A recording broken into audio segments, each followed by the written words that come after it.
Welcome back mga kababayan sa Tagalog Crime Stories kung saan ibinabahagi ko ang aking obsession sa true crimes at isinasalaysay ko ito sa Tagalog. Kung gusto mo ang mga ganitong contents, make sure to subscribe at turn on all the notifications para lagi kang updated sa mga bago kong videos. Kung gusto mo naman na suportahan ang aking channel sa ibang paraan, you may do so by checking these options.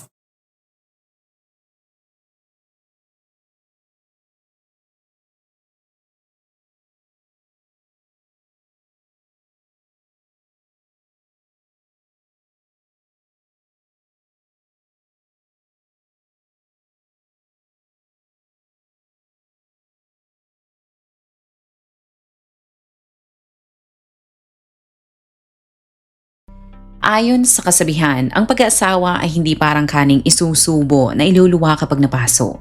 Ibig sabihin nito, ang kasal ay isang seryosong pangako at hindi madaling bawiin o takasan kapag nakaranas na ng matinding pagsubok. Kaya kailangan ng matinding paghahanda bago ito pasukin. Sa madaling salita, ang pag-aasawa ay hindi dapat minamadali at dapat pinag-iisipang mabuti. Pero papahalagahan mo ba ang inyong pagsasama kung kayo'n dalawa ng iyong asawa ay nagpapatayan na? Ito ang totoong kwento ng buhay ni Ben at Mrs. niyang si Marivic. Ang detalye tungkol sa kasong ito ay kinuha ko mismo sa website ng Supreme Court at mababasa mo ito sa pamamagitan ng pag-access sa General Registrar No. 135981. Noong November 19, 1983 sa bayan ng Ormoc sa Leyte, ang mga tao ay masayang dinaluhan ng pag-iisang dibdib ni Marivic at Ben na matagal nang magkasintahan. Base sa court record, ang dalawa ay matagal nang magkakilala dahil ang mga ito ay magkaklase sa elementary school. Ang mga ito ay magkapitbahay din pala, pero bukod dyan ay third cousins din ang mga ito. Dahil sila ay magkadugo, ang kanilang relasyon ay mahigpit na tinutulan ng kani-kanilang mga magulang. Pero walang nagawa ang mga ito dahil determinado talaga si Ben na maging asawa si Marivic. Sa punto pa nga na tinatakot nito ang ibang mga lalaki na gustong manligaw dito. Ang effort nito ay nakita ni Marivic at mas lalong naging close ang dalawa sa tuwing merong nangyayaring fiesta sa kanilang lugar. Bagamat simple ang naging selebrasyon ng kanilang kasal, kitang-kita naman ng mga tao kung gaano ng mga ito kamahal ang isa't isa. Nang matapos ang kasal at sila na lamang sa kwarto, nagkasundo ang newlywed na dahil sa hindi pa sapat ang sahod ni Ben para sila ay magkaroon ng sariling apartment o bahay, si Marivic ay pumayag na manirahan muna sa bahay ng kanyang mga biyenan. Ang nanay naman ni Ben ay bukas palad na tinanggap ang dalawa dahil sanay naman na ito na ang pamilya ng kanyang mga anak ay nakikitira sa kanya sapagkat bago si Ben ay tinanggap naman ito ang pamilya ng bunso niyang anak na si Alex. Ang asawa at dalawa nitong mga anak kasama sina Ben at Marivic at kanilang mga anak ay naninirahan sa isang bubong sa barangay Bilwang, Isabel, Leyte. Sa loob ng ilang taon, si Marivic ay nagsilang ng tatlong mga anak na pinangalanan nilang John Marvin, Earl Pierre at Maria Bianca. Sa loob ng maraming taon ay nanatili sa Marivic sa bahay upang intindihin at isikasuhin ang lahat ng pangailangan ng kanyang mag-aama. Ngunit dahil sa pagdami ng gastusin ay napilitan itong magtrabaho nang hindi na alagain ang kanilang mga anak. Si Marivic na tapos ng Bachelor of Science in Business Administration ay natanggap bilang Secretary to the Port Managers sa Ormoc City. Ang pagtatrabaho nito ay naging daan kung bakit nila nagawang maibigay ang pangangailangan ng kanilang mga anak at upang makaipon na rin sapagkat gusto na nilang bumukod dahil lumalaki na talaga ang mga bata. Ang ilan ay pinuri ang pagtutulungan ni Marivic, ngunit pagkalipas na mahigit isang dekada, ang mga tao ay magugulat dahil ang pagsasama ng mga ito ay nauwi sa patayan. Base sa court documents, bandang alas 10 ng umaga noong November 18, 1995, ang police station mula sa Isabel, Leyte ay nakatanggap ng report na kailangan nilang pumunta sa bahay ng mga hinosas. Nang makarating doon, ang mga pulis ay agad napatawag ng soko dahil pagbukas nila ng pintuan ay agad bumungad sa kanila ang nakakasukang amoy. Nang sundan nila ang amoy ay napunta sila sa kwarto kung saan nila nakita ang nakarolyong bedsheet at sa loob nito ay isang bangkay. Nang buksan ay tumambad sa kanila ang bangkay ni Ben.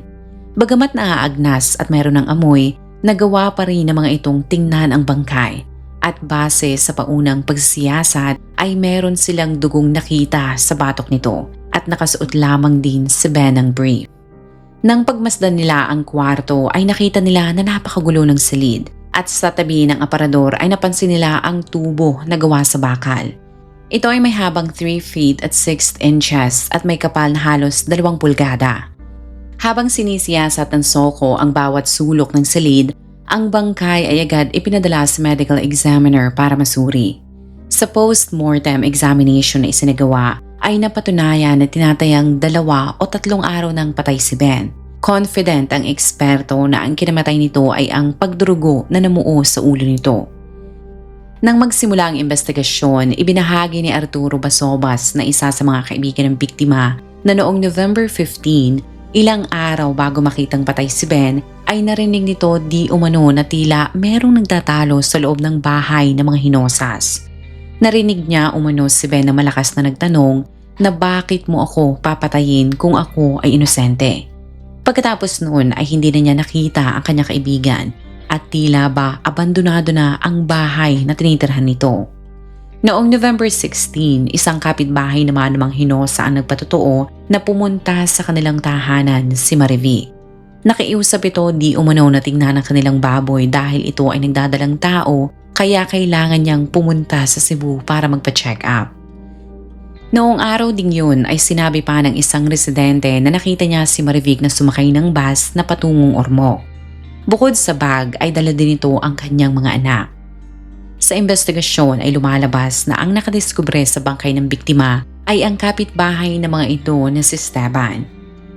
Ayon sa salaysay nito ay pumunta siya sa bahay ng mga hinosa pagkatapos maamoy na tila ba may nabubulo. Nang makumpirma na sa loob ng bahay nanggagaling ang amoy ay pinilit niya itong buksan. Pero ang bahay ay nakalak mula sa loob. Kaya nang hiram siya ng ligari pero kahit anong gamit niya dito ay matibay talaga ang pintuan. Kaya umikot siya at winasak ang bintana. Nang kinumpirma ng mga otoridad na si Ben ay biktima ng isang krimen, ay mabilis sa mga itong nagbukas ng homicide case. Pero kahit kalat na ang nangyari kay Ben, ay wala namang makapagsabi kung nasaan ang asawa nito. Kaya ang mga otoridad ay automatic itong inilagay sa mga person of interest. Habang pinaghahanap si Marivic, ang mga otoridad ay kinuha ang bawat salaysay ng mga taong nakakakilala sa biktima. At doon ay nalaman ng publiko ang toxic na pagsasama ng mag-asawa. Sinabi ng nanay ni Ben na noong manirahan sa kanilang bahay ang mag-asawa ay 1 taon lamang naging masaya sina Marivic. Sinisi nito ang kanyang manugang kung bakit nasira ang maayos na relasyon nila. Ibinahagi ni Mrs. Iluminada na very demanding o napaka-demanding at ang arte ni Marivic. Kung hindi masunod ang gusto nito ay di umunoy nagwawala ang kanyang manugang at inaaway din si Ben. Ipininta nito ni si Marivic ang may problema at bayolente. Ayon kay Mrs. Iluminada ay pagkalipas nitong maisilang ang pangalawang anak ay nagkaroon ng 3 pagtatalo si Marivic. Sinabi nito na sa tindi ng pag-aaway ay nakita niyang sinaksak nito ang kaliwang kamay ng kanyang anak gamit ang kitchen knife. Ang pangalawang insidente ay noong November 1994 kung saan sinaksak na naman ni Marivic ang asawa niya sa noo. Sa tindi ng tama ay nahagip din ito ang mata ni Ben. Ayon kay Mrs. Iluminada, si Marivic na nga ang bayolente ay ito pa ang may ganang lumayas. Si Marivic na umalis ng 1 linggo ay kalaunang hindi rin nakatiis at bumalik ito sa bahay. Humingi ng depensa sa kanyang asawa kaya ang dalawa ay kalaunang nagkasundo muli. Ngunit ang dalawa ay nag-away na naman noong 1995 kung kailan sina Ben ay nakabukod na pala ng tirahan. Ayon kay Mrs. Iluminada ay naging pisikal na naman si Marivic sa punto na nabalian na naman ito ng buto ang kanyang asawa kaya isinugod nila ito sa ospital. Ang impormasyon na isang bayolenteng tao si Marivic ay sinang-ayunan ni Alex na kapatid ni Ben. Sinabi nito na laging si Marivic ang nananakit sa kanyang kuya. Kaya gamit ang mga impormasyon na yan, ang mga otoridad ay dineklarang main suspect si Marivic sa pagkamatay ng asawa nito. Natapos at nailibing ang bangkay ni Ben, ngunit ang mga otoridad ay walang alam sa kinaroroonan ni Marivig. Hanggang noong 1996, gamit ang isang tip, ito ay naaresto din ng mga pulis sa San Pablo, Laguna. Ang ginang ay agad sinampahan ng kasong parasite. Ang mga otoridad na nooy positibo na namubulok na ito sa kulungan ay tila nagdalawang isip nang mangyari ang paglilitis. Nang humarap sa korte ang nasasakdal ay hindi nito itinanggi na pinatay nga niya ang kanyang mister. Pero ayon kay Marivig ay nagawa niya lamang yun dahil ipinagtanggol niya ang kanyang sarili. Sa madaling salita, self-defense lamang ang kanyang ginawa. Nang iharap ng kampo ni Marivig ang kanilang mga saksi, lumalabas pala na ang ipinipintang bayolente ay ang talagang biktima. Ayon sa pinagsama-sabang salaysay ng mga ito, si Ben ay hindi pala perpektong ama at asawa. Ito ang tipo ng tao na kapag nakakasahod, sa halip na diretsyo sa kanilang bahay, si Ben ay diretsyo sa paborito niyang lugar, ang sabungan. Kahit walang sahod tuwing Sabado at Linggo ay nandoon din ito. Kadalasan ay inaabot si Ben ng 3 oras. Pagkatapos sa sabungan ay makikita naman ito sa inuman. Ikinuwento mismo ni Marivig na sumasang-ayon siya sa kanyang biyanang babae na ang unang taon nga nilang pagsasama ay napakasaya. Pero sa pangalawang taon ay nagbago ang lahat dahil lumabas ang totoo nitong ugali. Inilarawan niya na ang mapagmahal na si Ben ay naging bayolente at mula sa pagiging habitual drinker ay naging full-blown manginginom ito. Kung ito ay umuuwing lango sa alak ay madalas siya nitong galitin. Sinasampal siya nito at kung siya ay lumalaban ay dinadaganan siya nito sa kama at madalas siya nitong bugbugin. Sinabi ni Marivig na ang pananakit nito ay paulit-ulit na nangyari. Minsan ay nagiging bayolente ito sa kanya 3 beses sa isang linggo. Kaya para ito ay takasan ay madalas siyang lumayas at bumabalik siya sa bahay ng kanyang mga magulang. Ang magkapatid na mangingisda ng kapitbahay na mag-asawa ay sinuportahan ang mga sinabi ni Marivig. Ibinahagi ng mga ito sa korte na madalas nilang marinig at makita mula sa bintana ang pag-aaway ng dalawa. Sa tuwing sila ay dudungaw ay lagi nilang nakikita na hinahawakan ni Ben sa leeg ang kanyang asawa. May pagkakataon pa nga na narinig nilang humingi ng tulong si Marivig. Pero dahil sa ayaw nilang mangialam sa away ng mga ito, ay hinayaan na lamang nilang marisolba na mag-asawa ang kanilang issue. Isa pang kapitbahay ng mga ito ang nagpatotoo na minsang nag-open sa kanya si Marivig. Doon niya nalaman na sa kaalikan ni Ben sa sugal ay hindi na lamang sahod nito ang kanyang ginagastos. Pero umabot na pala ito sa punto na ipinagbebenta na ni Ben ang mga gamit sa bahay para lamang may magastos sa pagsasabong. Ang saksi ay sinabi na kung ito ay lasing, ay lagi siya nitong niyayaya na pumunta sa bar upang maghanap di umano ng bayanang babae. Sinabi niya na kahit minsan ay nakitaan niya rin si Ben ng mga galos at sugat, ay madalas naman na si Marivig ang merong maraming sugat na para bang ito ay ginagawang punching bag.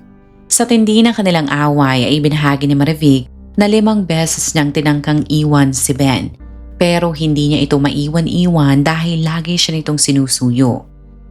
Ang isa pang saksi na si Dr. Dino Caing na katrabaho din pala ni Marivig ang nagsabi na mula 1989 hanggang 1995, 5 beses niyang ginamot si Marivig sa mga sugat nito. Ang hospital record ay pinakita sa korte at doon ay nalaman ng hukom na bukod sa mga sugat ay inireport din pala ni Marivig na siya ay nakakaranas ng pananakit ng ulo at hypertension ng 23 beses mula sa pananakit ni Ben na delikado lalo na sa buntis na tulad niya. Kahit ang kapitan din ng barangay ay humarap sa korte para sabihin na 2 buwan bago mamatay si Ben, si Marivig ay nagtungo sa kanyang opisina ng 8:00 ng gabi para humingi ng tulong dahil sa problema nito sa kanyang pamilya. Ngunit dahil sa gabi na noon ay sinabihan niya si Marivig na bumalik sa umaga. Pero hindi na niya ito nakita. Hindi na rin siya nag-follow up dahil inakala niyang nagkaayos na ang mga ito. Ang huling saksi na inharap ng kampo ni Marivig ay si Esel Arano na 18 taong gulang na estudyante. Ibinahagi nito na noong hapon ng November 15, ilang oras bago mangyari ang krimen, ay pumunta siya sa bahay ni Marivic dahil hingi nito ang kanyang tulong para hanapin si Ben sapagkat hindi pa ito umuwi. Sa kadahilanan na yun ang araw ng sahod at sa takot rin ni Marivic na ginagastos nito ang kanyang pera, ay hinanap nila ito sa palengke, mga bar at kahit sa sabungan, pero hindi nila ito nakita.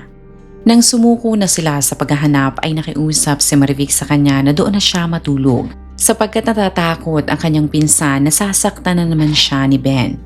May isang beses na pumayag siyang makitulog sa bahay ng mga ito pero nagising siya sa ingay ng ginagawa ng lasing na si Ben bandang 10:00 ng gabi.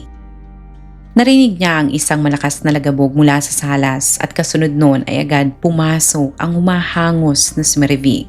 Nilak nito ang pintuan. Si Ben naman ay pinilit na binubuksan ang pinto gamit ang silya. Nang hindi mabuksan ang pintuan ay umikot ito sa bahay at sa bintana ay ipinakita nito ang isang kutsilyo. Sa takot ni Marivic ay humingi ito ng tulong pero wala namang dumarating. Ayon kay Arano ay noong dumating sila sa bahay ni Marivic noong November 15 ay nandoon na pala si Ben. Pero ito ay lasing na lasing kaya nag-away na naman ang mag-asawa.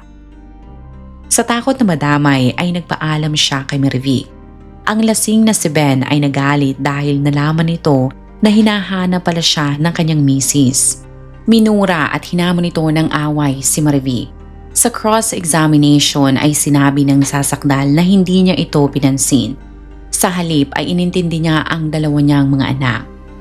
Ang reaksyon niyang yan ang lalong nagpagalit kay Ben, kaya pinatay nito ang ilaw gamit ang kutsilyo. Pinutol din ito ang antena ng TV para mapigilan siyang manood. Nang alam niyang aatakihin na siya ni Ben ay mabilis siyang pumunta sa kwarto pero naabutan siya nito. Natumba siya sa tabi ng kama at kahit buntis ay humingi siya ng tulong. Nang umalis si Ben ay dali-dali niyang kinuha ang isang bag. Inilagay niya ang mga gamit ito dahil gusto niyang umalis na si Ben sa kanilang bahay. Pero nang makita yon ng kanyang mister ay mas lalo itong nagalit. Hinila nito si Marivic papalabas ng kwarto patungo sa drawer kung saan nakatago ang baril nito. Nang hindi nito makita ang susi ay dinukot ni Ben ang kanyang wallet kung saan ito itinatago ang maliit na balisong. Sa pagkakataon na yun ay sigurado si Marivic na papatayin talaga siya ni Ben. Kaya gamit ang kanyang mga kamay ay pinalo niya ang braso nito na naging dahilan kung bakit nalaglag ang wallet at balisong. Nang kukunin nito ang mga nalaglag na gamit, ay pinalo na naman ito ni Marivic sa ulo gamit ang tubo at tumakbo siya sa kabilang kwarto. Ipinaliwanag ni Marivic na sa pagkakataon na yun ay awang-awa siya sa kanyang sarili. Nahihilo na rin siya dahil ang kanyang blood pressure ay tumataas. Ang parehong pakiramdam niya bago siya ma-admit sa clinic dati. Sa takot niya na baka mamatay ang bata sa kanyang sinapupunan dahil sa pagtaas ng kanyang blood pressure ay lumabas siya sa kwarto. Binuksan ang drawer, kinuha ang baril at pinaputukan niya ng isang beses si Ben. Idinagdag niya na sa tindi ng kanilang away, ni isang beses ay wala man lamang pumuntang tao sa kanilang bahay para tumulong. Sa kadahilanan na para wala namang gustong tumulong sa kanya ay hindi na siya humingi ng tulong kahit kanino. Tahimik siyang bumiyahe sa Maynila, kumuha ng apartment hanggang maisilang niya ang bata. Ang abogado ni Marivic ay inilaban na dapat maabsuelto ang kanyang kliyente dahil una, hindi ito ang nagsimula ng away. At ang pangalawa, ang mga hospital record ay magpapatunay na si Marivic ay matagal nang nakakaranas ng pang-aabuso mula sa kanyang asawa. Kaya ito ay nagkaroon na ng tinatawag na battered woman syndrome.